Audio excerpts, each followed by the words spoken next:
இப்பதான் சொன்னாரு 120 வருஷம்னாரு, இப்ப பொட்டு போறதை குறிச்சு பேசுறாரு. நான் உங்களுக்கு சொல்றேன், யோவான் ஸ்நானகன் ரொம்ப காலம்லாம் ஊழியம் செய்யல, பெரிய ஊழியம் செய்யல. ஆனா ராஜாவே அடுத்தவங்க கொண்டாட்டியை வச்சு அதை குறித்து கண்டித்து பேசிட்டாரு. ஏய், அடுத்தவங்க கொண்டாட்டி வைக்காத, அடுத்தவங்க புருஷனை போய் பார்க்காத, கண்டிச்சு பேசிட்டாரு.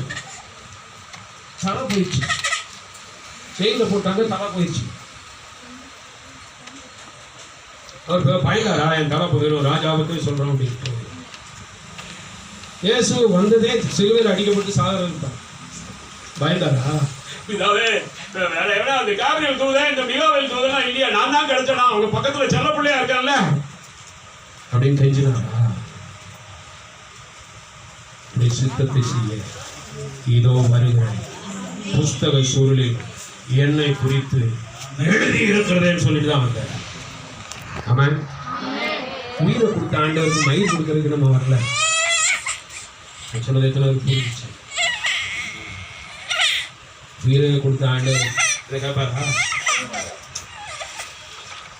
எனக்கு என்ன செய்ய, இவ்வளவு பெரிய தரிசனத்தை நான் வச்சிருக்கிறேன், இவ்வளவு பெரிய திட்டத்தை நான் வச்சிருக்கிறேன், நீ இதுக்கு என்ன செய்ய போற? ஆண்டவரே, ஒரு 2000 கொடுத்துருந்த ஆண்டவரே. அப்போஸ்தலர் காலத்துல அப்போஸ்தலர் சொன்னபடி உன் பணம் உன்னோட, அது கூட சொல்லக்கூடாது,